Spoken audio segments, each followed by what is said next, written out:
자, 안녕하십니까. 자, 이번 시간에는 이제 사치성 재산에 대한 중과 조항으로 하겠습니다. 요거는 이제 우리가 147페이지에 가보시면 요 조항이 나와 있습니다.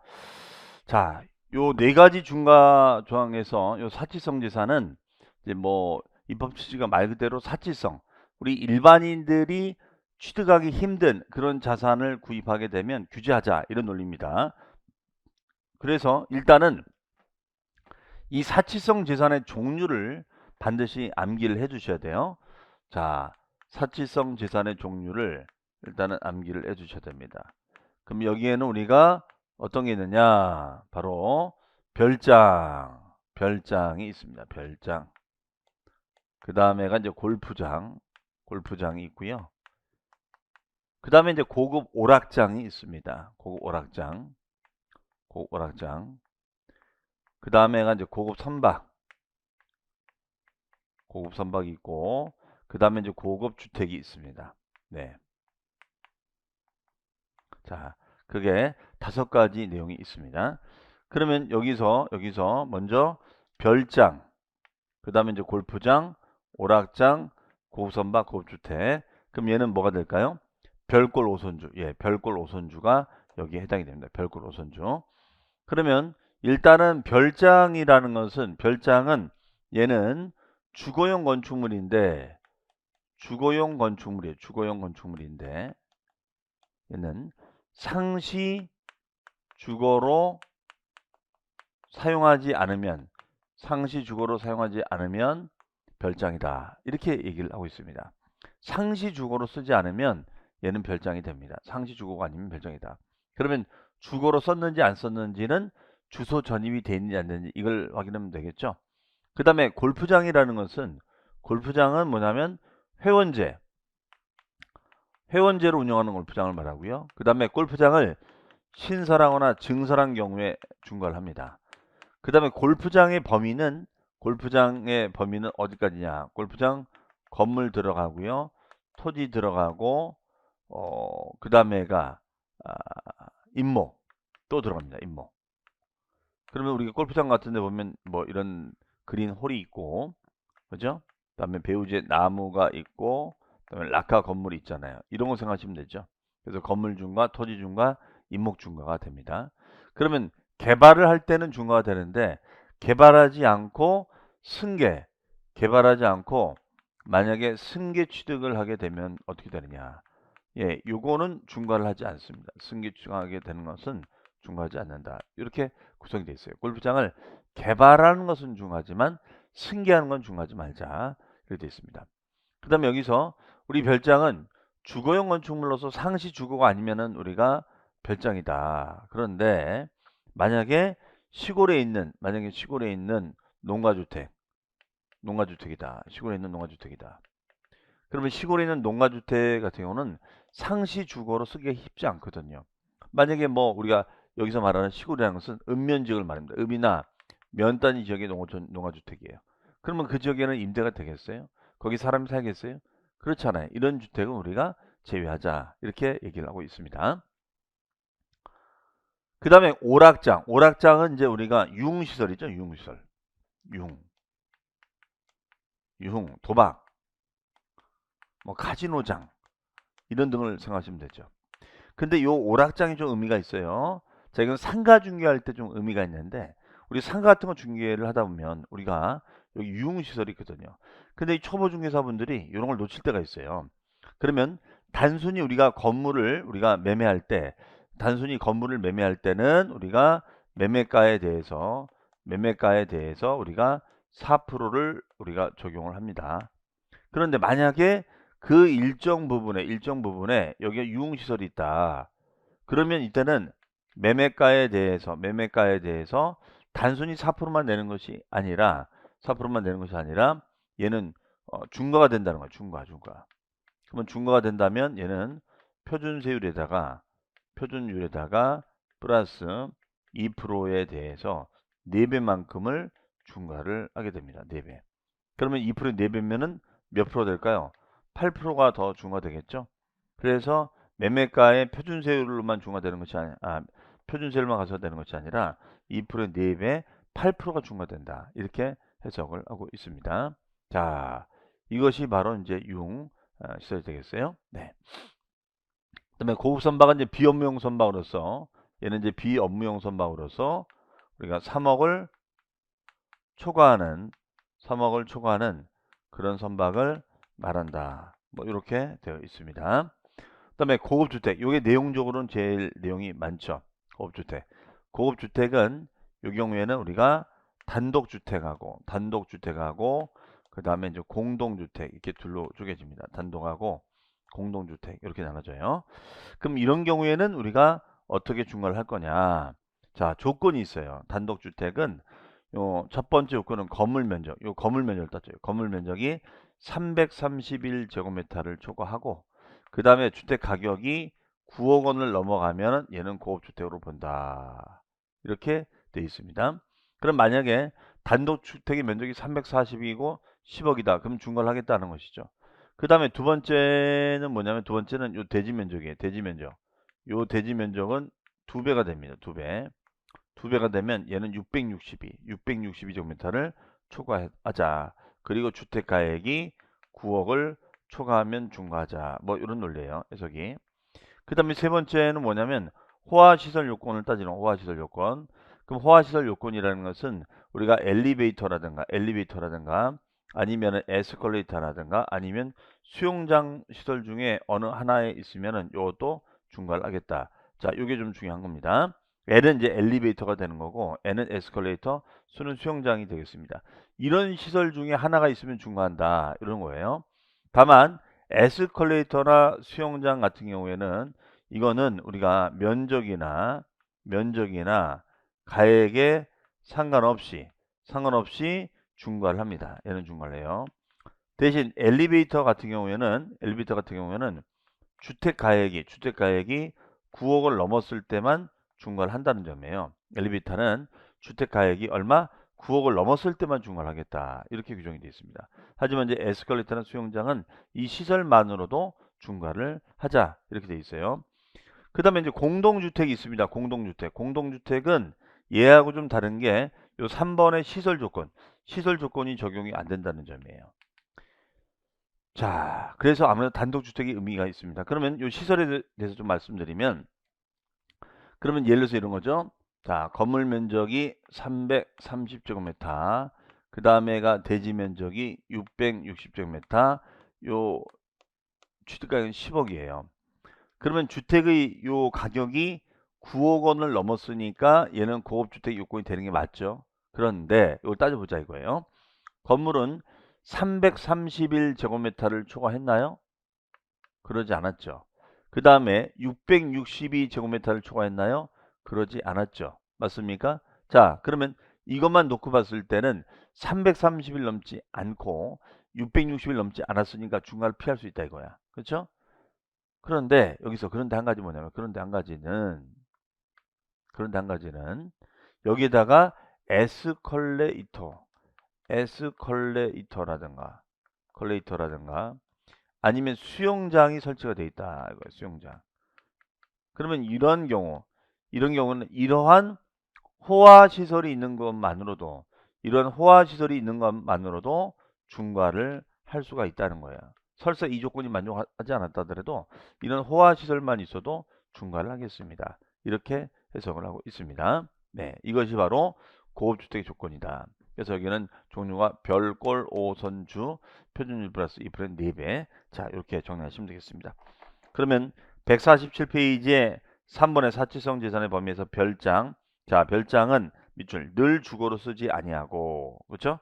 그다음에 하나, 둘, 셋, 네 번째 줄에 별장의 바닥 면적이 명백하지 않으면 바닥 면적이 10배. 그 다음에 별장의 범위 적용 기준 넘어가고요. 다음 페이지 가보시면은 하단에 이번에 골프장이죠. 자, 기억해 보시면 회원제 밑줄 회원제 골프장이고 두 번째 줄 토지 건축물 임목. 예. 토지 건축물 임목을 말합니다. 그래서 골프장은 뭐 이 그린홀, 나무, 그다음에 건물, 요 락카 건물 이런 걸 다 지칭하고 있는 것이죠. 그다음에 오른쪽에 보시면 3번에 고급 오락장에 의가 있고 A번에 보시면 도박장, 유흥주점장 밑줄 쳐놓으시고요. B. 자, 경계가 명백하지 않으면 바닥 면적이 몇 배? 10배다. 자, 경계 표시를 명백하게 해야 되는데 그 경계 표시를 명백하지 않으면 규제하겠다. 이렇게 얘기를 하고 있는 것이죠. 그 다음에 니은에 중과세 제외되는 경우가 있다. 그 니은은 뭐냐면 밑줄 쳐놓으십니다. 요거예요. 내가 뭐 이제 실수하기 딱 좋죠. 아까 이 건물에 유흥시설이 있으면은 이 유흥시설은 따로 중과를 해야 된다 이렇게 했었죠. 근데 이걸 못 모르고 그냥 매매가의 4%로 얘기해 볼 수가 있다는 거예요. 아주 사실은 조심해야 되는 건데 그러면 요거는 중과를 맞습니다. 그런데 이런 규정을 잘 모를 수도 있잖아요. 매수자가. 그러면 뭔가 실수할 수도 있으니까 실수를 만회할 수 있는 기회를 줘야 되지 않겠는가. 그래서 이 경우에는 취득한 날로부터 60일, 신고기한이 60일이니까 그 60일 이내에 용도 변경, 유흥시설이 아닌 용도 변경 공사를 하면 됩니다. 그러면 이 용도 변경은 주로 이제 건축사한테 이제 의뢰를 하면 보통 이제 이거를 조정을 해주죠. 네, 이렇게 보시면 되겠습니다. 자, 그래서 60일 이내에 고급 오락장이 아닌 용도로 쓰거나 아닌 용도로 사용하기 위하여 용도 변경 공사를 착공했을 때는 중과를 한다 안 한다 하지 않겠습니다. 이렇게 정의를 내리고 있습니다. 자, 그 밑에 박스 되어 있고요. 맨 밑에 보시면 4번에 고급 선박. 고급 선박은 시가 표준액이 3억을 넘어가는 선박이다. 다음 페이지. 고급 주택 5번에 보시면 별 표시. 자, 고급주택은 단독주택의 고급주택이 있고 공동주택의 고급주택이 있어요. 그러면 단독주택의 고급주택은 거기에 니은에 보시면 니은에 토지의 경계가 명백하지 않으면 바닥 면적이 10배로 보자. 그 다음에 디귿 중과세 제외되는 것은 자 취득한 지 60일 이내에 주거용이 아닌 용도로 쓰거나 용도 변경 공사를 착공할 때는 제외한다. 그러니까 마찬가지로 고급주택도 그냥 이렇게 뭐 사실은 여기 엘리베이터, 에스컬레이터, 수영장 말씀드렸습니다만 그냥 내가 워낙 수영을 좋아하니까 여기다 수영장을 만든 거예요.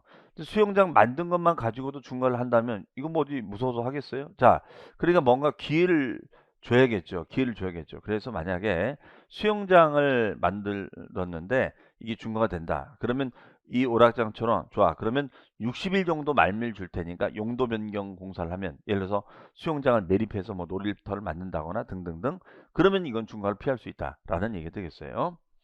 자, 그래서 그 디귿의 중과세 제외되는 경우랑 그런 뜻이 되겠습니다. 그다음에 고급주택의 요건 별표시 하나. 자, 1번 밑줄 단독주택, 2번 공동주택. 자, 말씀드린 대로 요 단독주택에서 중요한 거는 호화시설 대신 엘리베이터는 주택가격이 9억을 초과해야 되고 에스컬레이터나 수영장은 이런 가격, 면적 이런 거 안 따지고 중과한다가 되겠습니다. 그 다음에 이번에 공동주택은 단층형은 245, 자 밑줄 복층형은 274. 복층형이라는 게 뭘까요? 계단 면적을 포함해서 그 면적을 말합니다. 그다음에 3번에 보시면 다가구 주택이 있어요. 다가구. 자, 요거 아주 혼동이 될 수 있는 부분인데요. 여러분들 다가구 주택 아시죠? 다가구 주택.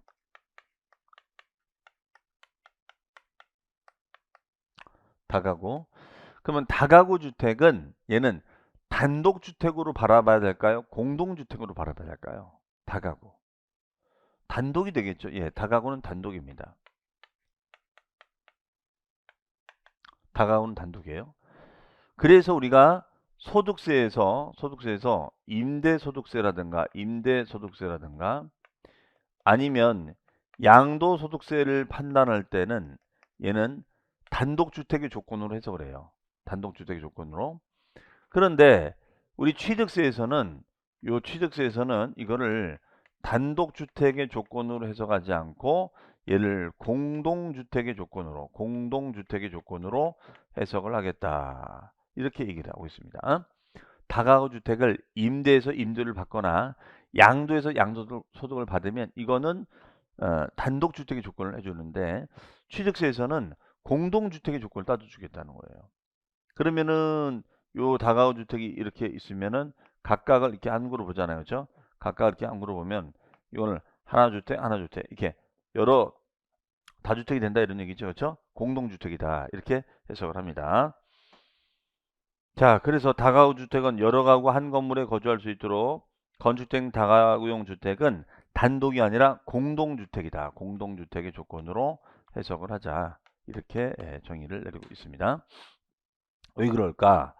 왜냐면 다가구에다가 지금 여기 나와 있는 엘리베이터나 에스컬레이터 수용장 이런 조건을 제시하기가 좀 애매하다는 거예요. 이런 호화시설 조건을 제시하기가 애매하다. 그러기 때문에 이런 경우에는 우리가 이 단독주택의 조건을 해버리면 그러면 지금 이런 다가구에 수영장을 설치합니까? 에스컬레이터, 에스컬레이터를 설치합니까? 이건 문제가 좀 있잖아요. 그렇기 때문에 이 경우에는 우리가 단독주택의 조건이 아니라 공동주택의 조건을 적용한다. 이렇게 보시면 되겠어요. 그 다음 페이지, 자, 그렇게 우리가 정리가 되겠습니다. 자, 이 정도로 해서 마치고요. 자, 그러면은 이제 162페이지 특례세율로 갑니다. 특례세율. 자, 특례세율. 162페이지 특례세율 별표치 하나. 특례라는 것은 말 그대로 이거는 예외적인 취득상황을 말합니다. 예외적인 취득을 했을 때 우리는 이걸 특례 이렇게 지칭하고 있어요. 예외적인 취득을 했을 때 이걸 특례다 이렇게 얘기합니다. 특별한 예다 이거죠. 그러면 우리가 취득 유형 중에서 취득은 원시 취득, 승계 취득이 있었지만 원시도 아니고 승계도 아닌데 취득인 것처럼 보는 거 있었죠. 그런 특이한 취득이 있었어요. 그것이 바로 간주 취득이 되겠습니다. 자, 그러면 바로 간주 취득이 됐을 때는 어떻게 되어 있습니까? 여기 보시면 중과 기준세율은 몇 프로? 2%. 2% 돼 있죠? 그래서 이거는 암기하실 때 간 동그라미, 이 동그라미, 간 동그라미, 이 동그라미. 그럼 간 동그라미, 이 동그라미 되면 어떻게 간이 안 간이가 되는 거죠? 간이 안 간이 2%, 간이 안 간이 2% 됩니다. 그러면 간주 취득이 뭐가 있어요? 바로 지목 변경, 간주 취득은 지목을 변경하는 것이 있고, 지목을 변경하는 것이 있고, 그렇죠? 그 다음에가 차량의 종류를 변경하는 것도 있고, 지목을 변경하거나 차량의 종류를 변경하는 거죠. 그러면 건물을 고치는 게 뭐예요? 개수죠, 개수. 자, 등등등. 이런 거를 소위 말해서 간주 취득이다. 이렇게 얘기한다는 거죠. 이런 취득이 됐을 때는 간이 안 간이 2%. 예, 이건 암기해 두시면 되겠습니다. 그럼 이건 뭐 굳이 외우지 않아도 되잖아요. 그다음에 표준세율 마이너스 2%가 있는데 요 표준세율 마이너스 2% 규정은 얘는 형식적인 취득이라고 해서 얘는 취득은 일어난 것이 없어요. 취득은 일어난 것이 없는데 등기가 일어났다면 요 등기에 대한 것만 과세를 합시다. 이거예요. 취득은 일어난 것이 없는데 등기가 일어난 것은 과세하자. 그럼 예를 들어서 얘는 이제 어떤 거냐면 여러 가지 경우 중에 환매 등기. 우리 환매 등기라는 게 뭐였죠? 배우셨죠? 환매가 뭡니까? 되사주거나 되파는 거. 팔았다가 그 수익률 조건이 안 맞으면 그 부장회사가 다시 사주는 거예요. 그러면 사실관계를 보면 어떻습니까? 실제 취득한 건 없잖아요. 실제 취득한 거는 없고 등기만 우리가 이루어진 거죠. 등기만 이루어진 겁니다. 그러면 등기만 이루어진 거니까 이 등기만 이루어진 거에 대해서도 과세를 하자. 그러면 얘도 과세를 어떻게 한다? 표준세율에서 마이너스 2%를 차감하여 적용이 돼야 됩니다. 표준세율 마이너스 2%를 차감하는 것이죠. 그 다음에 이제 뭐 이런 거 있잖아요. 상속 같은 거, 상속 같은 경우에는 여기에 이제 아버지께서 계시고, 여기 아들이 있어요. 그게 이제 물려받는 거야. 이런 식의 상속이 이루어진 겁니다. 그러면 곱하기 2.8%가 적용이 되는데, 그럼 2.8%를 다 부과해야 돼요. 하지만 여기에 특례 상황이 일어날 수 있다 이거예요. 특례 상황이.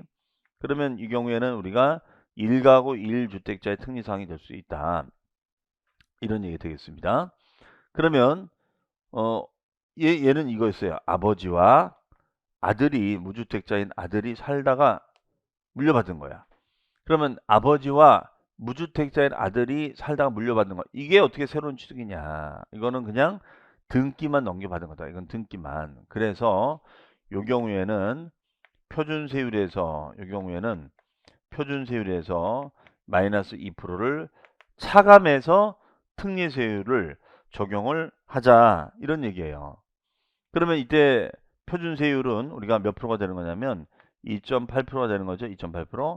그럼 2%를 빼주고 나면은 얘는 0.8% 되겠죠. 0.8. 그래서 우리가 집이 있는 아버지께서 돌아가시면서 물려주셨다. 이거는 이제 표준세율 2.8이 되는 건데 여기 특례가 발생이 되는 거죠. 그래서 아버지와 아들이 살고 있다가 물려받은 것은 새로운 취득이 아니다. 그냥 상속에 따른 등기만 한 거다. 이런 얘기예요.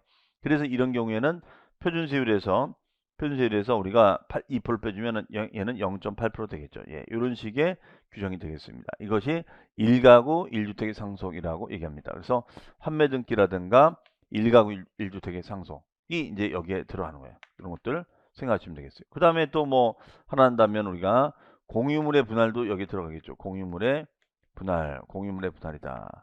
그러면 공유물의 분할 같은 경우에는 공동소유 물건을 분할하는 거죠.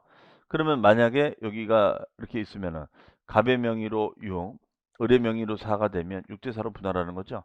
그럼 6대 지분대로 분할하는 지분대로. 그럼 지분대로 분할하면은 이건 새로운 게 없잖아요. 그러니까 얘는 취득은 없고 얘는 취득은 없고 등기만 있는 거죠. 등기만. 그러면 이 경우에는 등기세율만 받아야죠. 자, 얘도 마찬가지야. 그러면은 얘도 2.3%에서 2%를 차감하면은 결론적으로 0.3%가 되겠죠. 네, 이런 식으로 과세가 되는 것이다. 라고 보시면 되겠습니다. 해석이요. 그래서 여러분들 그 특례세율에 보시면 가로 1번에 형식적인 소유권의 취득에 대한 세율 특례 보시면 박스 라인에 보시면 표준세율 마이너스 2%로 되어 있습니다. 그럼 거기에 보면 밑줄 환매 등기, 상속 밑줄, 1가구 1주택, 그 다음에 감면 대상이 되는 농지. 이거는 뭐냐면 아버지와 아들이 살고 있다가 농지를 물려받은 거야. 아버지와 아들이 살고 있다가 농지를 물려받은 거. 이건 새로운 것이 아니다. 그 다음에 합병. A법인과 B법인이 있었는데 합병돼서 A법인이 됐어요. 이건 새로운 거 아니죠? 그 다음에 공유 합의물의 분할. 자, 지분대로 쪼갠 겁니다. 건축물의 이전 마찬가지고요. 그 다음에 이혼에 따른 재산 분할. 부부의 재산을 나눠준 거예요. 남편과 부인. 이게 나눈 거예요. 그 다음에가 임모. 자, 그 다음에 오른쪽에 2번 중과기준세율의 박스. 자, 2%가 되겠습니다. 2%에다가 메모해 두시죠. 간주, 취득 등 써놓으시면 되겠죠. 그러면 키워드 1번 개수. 자, 다만 가로 문장에 보니까 개수로 면적이 증가됐다. 개수로 면적이 증가됐다. 그러면 증가된 거는 얘는 새로운 취득 아닌가요? 맞죠? 자, 그래서 면적이 증가된 것은 얘는 원시 취득으로 보아 과세를 하고 있습니다. 그 다음에 2번 선박, 차량, 기장 및 종류 변경, 지목 변경. 마찬가지예요. 종류를 바꾸거나 지목을 바꾸면 가치가 증가가 되죠. 그렇죠? 그다음에 과점주주 밑줄 쳐놓으시고요. 그다음에가 나머지 그다음에 10번입니다. 임시 흥행장 등 존속기간이 1년을 넘어가는 임시건축물의 취득이다. 자, 임시는 1년 미만이니까 임시니까 이거는 비과세해주고 1년을 초과하면 건물로 의지하자. 2% 되겠습니다. 그 다음 페이지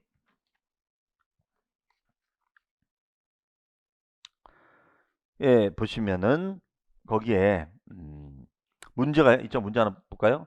취득세 표준세율에서 중과기준세를 뺀 세율로 산출한 금액을 세우라는 것으로만 모두 묶인 것은 자, 그러면은 1번 환매 등기를 병행하는 부동산의 매매로서 환매 기간 내 매도자가 환매한 경우에 매도자가 매수의 취득. 그렇죠? 취득은 없고 등기만 있는 거. 이거 말하는 거잖아요. 그렇죠? 그 다음에 존속기간이 1년을 초과하는 임시건축물 취득. 자, 공연장 등의 임시건축물은 비과세야. 온전한 건물이 아니니까. 근데 1년을 초과했으니까 건물로 의제가 되는 거예요. 그렇죠? 자, 그렇게 보시면 되겠고. 그러면 얘는 우리가 2%. 그다음에 이혼에 따른 재산 분할은 취득은 없고 등기만 있는 거니까 편세율 마이너스 2% 되겠죠. 그다음에 본인 지분을 초과하지 않는 공유물의 분할. 아, 지분대로 분할한 거죠. 그럼 지분대로 분할한 것은 취득은 없고 등기만 있는 거잖아. 아, 그러니까 이거는 편세율에서 2%를 차감한 것이 되겠죠. 그렇죠? 정답은 5번이 되겠습니다. 기억 디귿 리을. 그래서 니은 같은 경우에는 임시건축물은 비과세가 되는데 1년을 초과하면은 건물로 의지하는 것이다. 이렇게 해석이 되겠어요. 그 다음에 제7절에 비과세 별 표시해 놓으시고요. 자, 비과세는 말 그대로 취득을 해도 과세하지 말자. 이런 제도였었습니다. 그래서 우리가 소득세에서도 요거 비과세에 대해서 좀 언급적인 것들 많이 했는데 좀 살펴보도록 하겠습니다.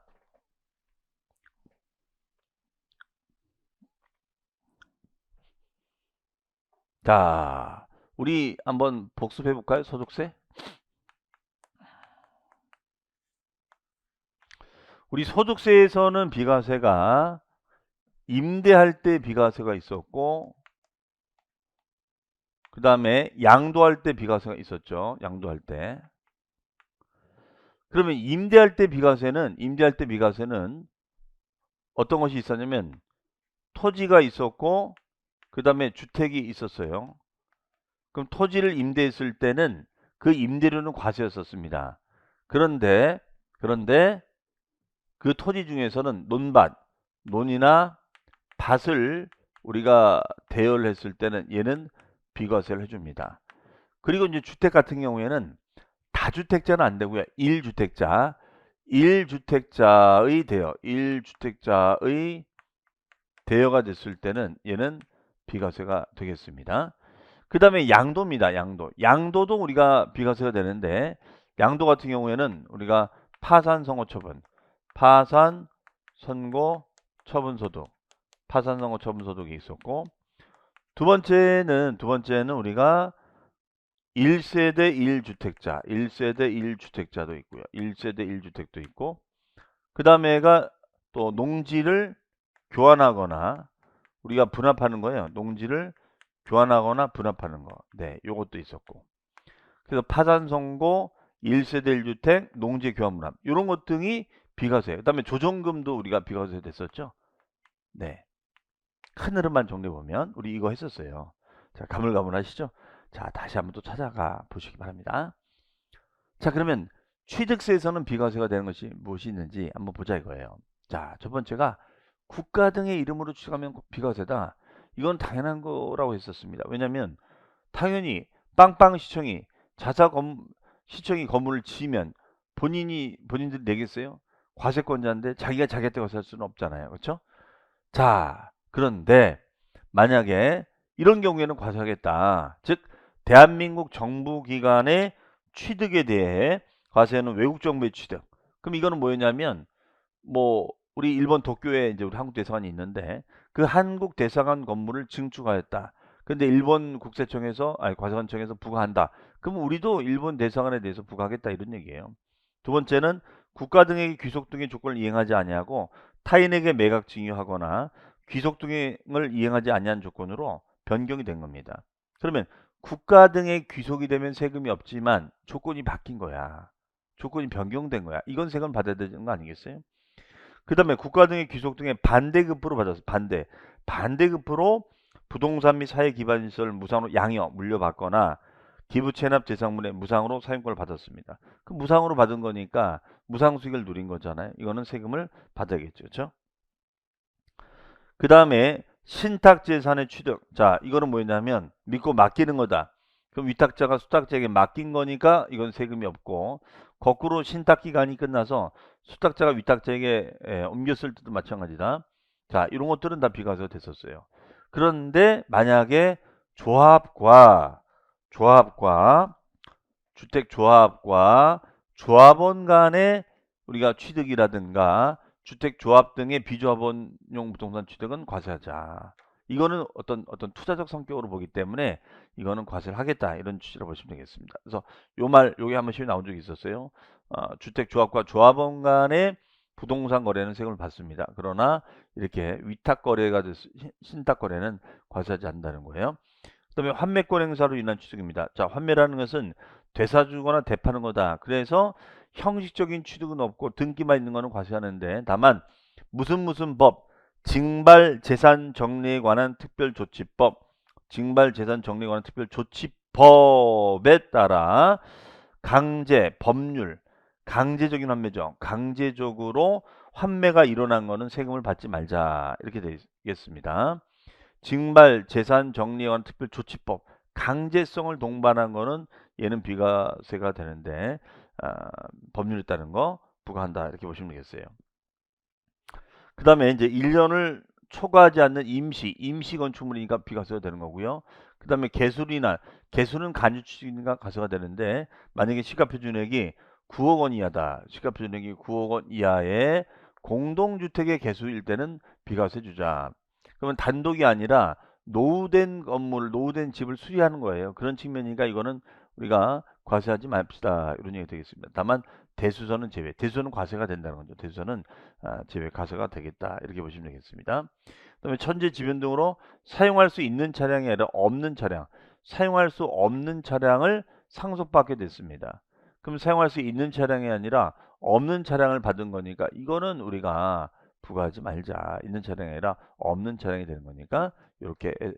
그래서 이건 아주 슬픈 조항이죠. 남의 부모님은 뭐 전기차를 물려주시네, 아니면 뭐 하이브리드 카를 물려주시네 하는데 뭐 우리 아버님은 폐차를 물려주는 거야. 야, 이거 아주 뭐 골치 아픕니다. 그렇죠?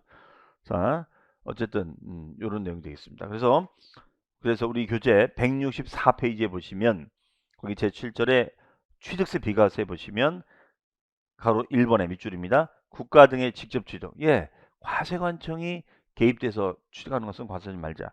두 번째, 국가 등의 귀속 기부 체납. 기부 체납이 뭐예요?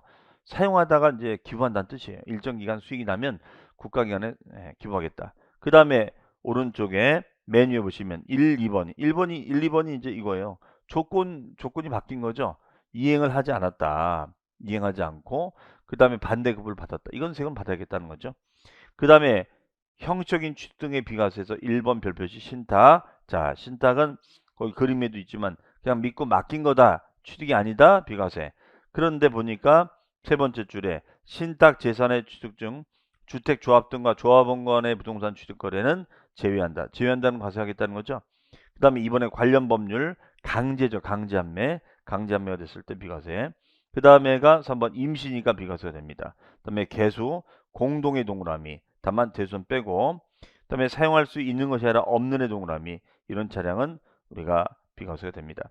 자, 확인 예제 보시면은 지방세법상 취득세가 부과되지 않는 것은 1번 공동주택의 개수로 인한 취득 중 시가표준액이 9억 원 이하일 때는 부과하지 않습니다. 그러나 대수선은 제외한다. 대수선은 과세한다는 거죠. 네, 단독이 아니라 공동주택이 되겠습니다. 정답은 1번. 그 다음에 형제지간의 부동산의 상호 교환. 자, 아무리 특수관계인일지라도 교환 거래는 입증이 있는 거래로 보는 거예요. 그래서 유상취득. 그 다음에 직계존속으로부터 징역, 무상승계, 과세가 되어야죠. 파산 선고로 처분되는 부동산소도 마찬가지고 조합원용으로 조합주택용 부동산을 취득한다면 조합이 납세금을 지는 거잖아요. 그렇죠? 네, 정답은 1번이 되겠습니다. 자, 이상으로 해서 이번 시간에는 비과세에 대한 내용까지 했고요. 이제 다음 시간에는 취득세 납세 절차만 하고 이제 마무리 짓고 등록면허세로 가도록 하겠습니다. 자, 잠시 뒤에 또 찾아뵙겠습니다.